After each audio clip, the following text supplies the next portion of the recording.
Tracy, our fabulous director, has set up an incredible retail area for all of us who love beads. So we're just getting a little taste of what Tracy did all winter. And this is a work of art. They are organized by color, and we have, I think, whatever your heart will desire. So I'm going to come into the blue area and into the blue violets, into the violets. Let me see if I can pan back a little bit for you. Oh, it's just so pretty.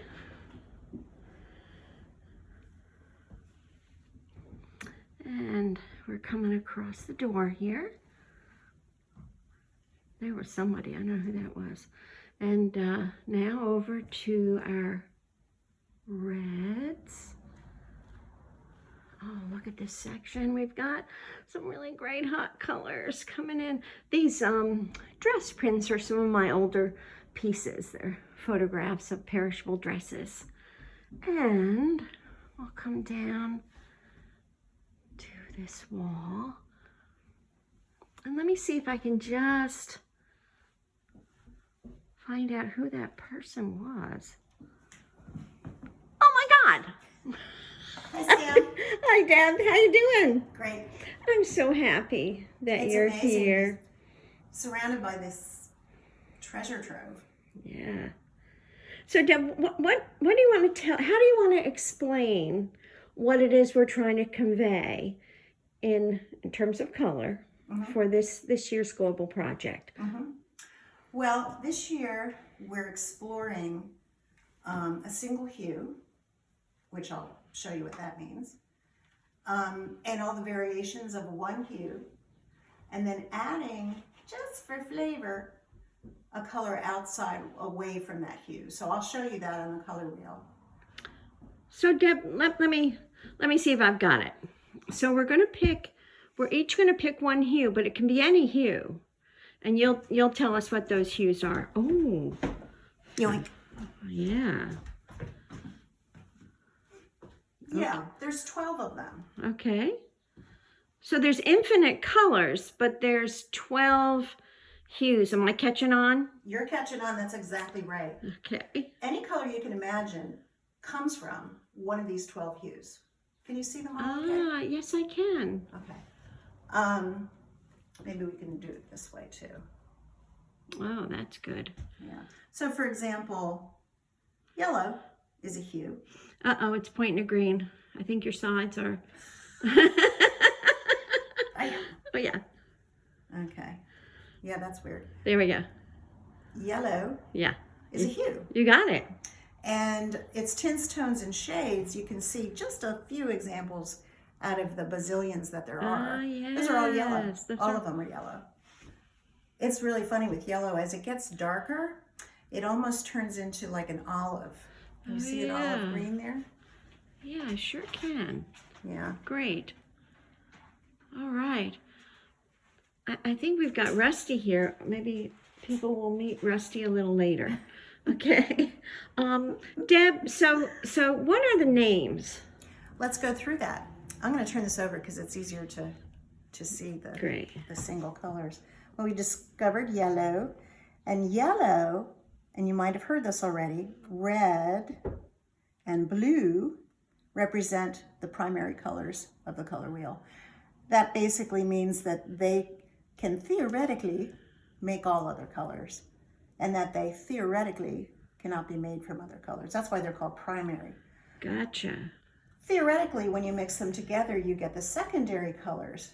So for example, yellow plus red gives you secondary orange, yellow plus blue gives you secondary green, and blue plus red gives you secondary violet or purple. Okay. So we've got 3 primaries and 3 secondaries. Is that right, Deb? That is correct. Good. And finally, to finish our 12 color wheel, we have 6 tertiaries. Okay. So 6 plus 3 plus 3 equals 12. And those 6 tertiaries are named by the colors on either side of them. Oh. For example, here's a tertiary, yellow-green. And Got it. theoretically, it's made with yellow and green. So it's called yellow-green. Yellow-green. We have blue-green. Guess what that's made from? Blue and green. You're so smart. I'm doing all right. Yeah. Blue-violet, made with blue and violet. So it sounds like the primary word comes first. You say the primary term, you'd say blue-violet. You wouldn't say violet-blue. Okay, gotcha. Yes. I mean, we could get into the really, really minutia of color mixing. We're not going to do that today. Yeah. So just remember it's the primary and then the secondary to name the tertiaries. Good. Red-violet is made with violet and red. And red-orange is made with orange and red. You can see that. So that makes 12 hues. Oh, so I could pick, if I'm doing the end of belly rope, I could pick any of those 12 to kind of anchor my mind on what hue is going to dominate the rope I'm going to make. I'm glad you used that word, dominate, because here's red. Let's pick that for our first one to show you guys. Carol will like that. Oh, good. So red is the hue we're choosing. That means that every color bead you want to use for this project, except for the accents or focal point, we'll get to that. But for the time being, you want to pick maybe 3 different reds.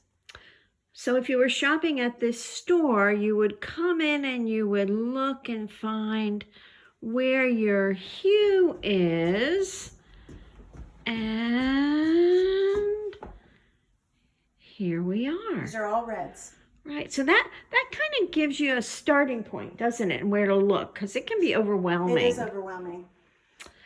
So what are we going to pick next, Deb? Well, why don't we, we'll show you guys maybe how we would pick the 3 reds.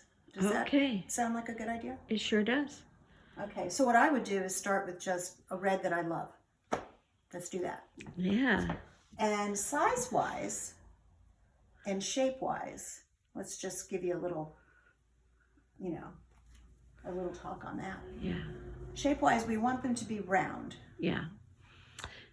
And Sam, size-wise, we want them to be round first because the rope is very slinky, and the round bead will help accentuate that.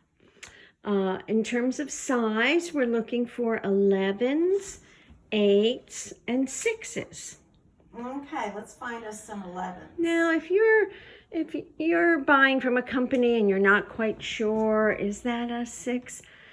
To tell you the truth, it doesn't matter that much. We want 3 different sizes, and if you end up using only 11s and 8s, that's fine. But what we'd like you to consider picking from are the 11s, 8s, and 6s. I believe these are 11s. Let's take a look. Let's see what you think. Yes, they are. Okay, so I just went to, I was looking for the size 11, and I figured that's what these are, and they're a good red. Mm-hmm. This is a little bit of a tone of red. See, it's not as saturated or bright as, say, this red. Nice comparison. Yeah. Oh, thanks. Let's look for some another variation of red, and that could be a tint, which means a lighter red or a pink. It can be a shade, which means a darker red. Maybe something like this. That's a shade of red. Lovely. Kind of. So people in the outside world have names for these, like burgundy or wine. Yeah. But we're kind of sticking to using the term hue, and your selection is red. Yep. And so my first selection, the style of this, or the finish of this, I would say, is translucent. You can kind of see light through it. But anyway, this is a pretty, relatively saturated color wheel red. It's not bad. Doesn't have to be real bright anyway. And then it could be a tint of red would be something like this is a tint of red. So You see? outside we might call it pink, huh? We'd call that so pink. yeah, so it's a tint because it would be adding white. To the Is red. that right? Okay. And how many tints do you think there are, beaters out there? Infinite. Rusty just answered. Rusty just said infinite. Infinite. Nice. Yes. Yes. Okay. Well, let's go ahead and pick this one since I had it in my hands. It's Oh, lovely. that's too little. See now, I don't know if your Maybe that's a camera can 15. pick that up, but Yeah. that'd be really a little tricky to work with. But you might like tiny beads. Mm-hmm. And, you know, it's up to you. All right. Here's another red that's larger, and maybe Sam can determine. That looks like an 8. Okay. Okay. So you've got 2 different reds and 2 different sizes, I do. but we're focusing on red. You know, I'm going to grab the pink one that I first grabbed because it shows you guys Oh, look at a that. bit of variety of color. That's all. Yeah, nice. And you can go lighter, you can go darker. I mean, you could even go, this is beautiful, and this would be considered a very dark red. It's almost Oh, black. look at that. Yeah, So that would be a nice, beautiful. Yeah, light to dark. We'd get a lot of value range in there. yep. So Deb, how would you pick out your accent color? Let's talk about what an accent means Okay. for just a moment. Yes. Can I use your glasses? Oh, yeah. So Sam's glasses that are amazing. Try them on. They're amazing. They look great on you. Thanks. I'd say that the dominant color here is Green. green. And the focal point is probably where you could say accents of white because those are little. And there's not a focal point. And I say that because a focal point is singular. 1. So if we were looking at just one of her eyes, Oh, yeah. I'd say this corner is the focal point. I get it. Okay? Yeah. Dominant green, monochromatic, that means, with a little just sprinkling of another color. Yeah. Let's look at this red again and see if we can find one that would look really beautiful with this that's away from the red on the color wheel. For example, here's red. We could go as far away as green. Ah, opposite. Yeah, we could.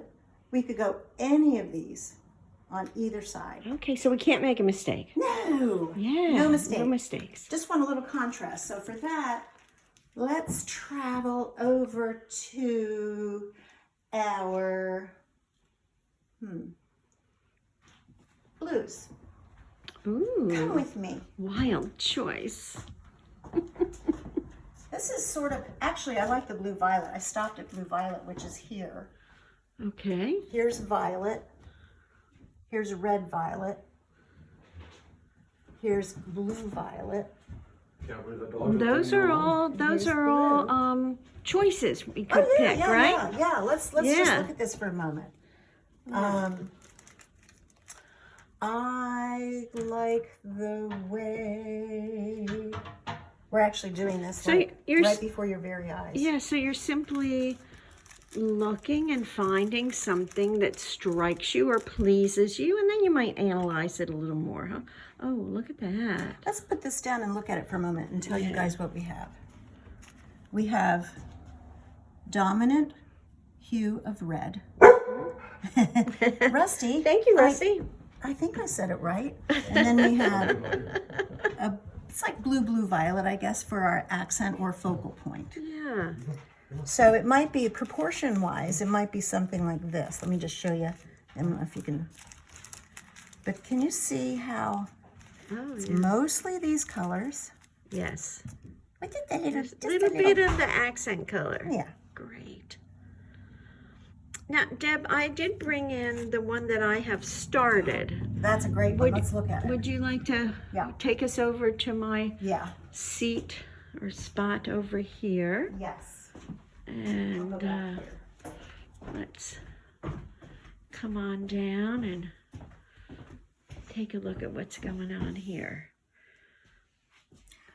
Okay. You okay with that? Okay. Yeah. So here's Sam's palette. We call it a palette palette has a couple different definitions, as you know. But in this case, we're referring to the palette as the choice of colors we've decided on for this piece. And it's here. So what are you thinking my choice of hue was for the one I wanted to dominate? It looks like green or yellow green. So we could even maybe find it. Yeah. And Deb, you know, if I felt I goofed because I moved a little bit more towards green, or I moved a little bit more towards really yellow green, that would still be okay with our project. Yeah, we're gonna make it a little bit loose, and that means that if you choose a hue and you happen to go a little bit to either side of it, like a little bit of a warm red and a little bit of a cool red, just a little bit, fine. It's okay. We're gonna call it monochromatic. Yeah, but basically we want to look at, you want to have a friend come over for pizza, and you want to quickly wave the rope in front of them and say, what color do you think it is?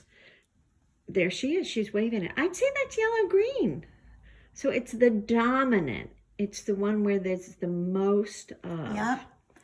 And as you look closer, you can see those accent colors. It's just beautiful job, Sam. It's Why, so thank pretty. you. In this case, yellow. Yeah. Yeah, so the accent color is the yellow, and we can see that back in the palette here. And you can see I have different sizes, you know, 11s, 8s, 8s, and these are 6s. And then I played around with the size and length of the undulation. So, Deb's finger is following along. In the charts that Anvi supplies, she takes a section and repeats that to create a rhythm. And therefore you have all these different ideas for different rhythms. And I kind of just started putting them together along with some patterning.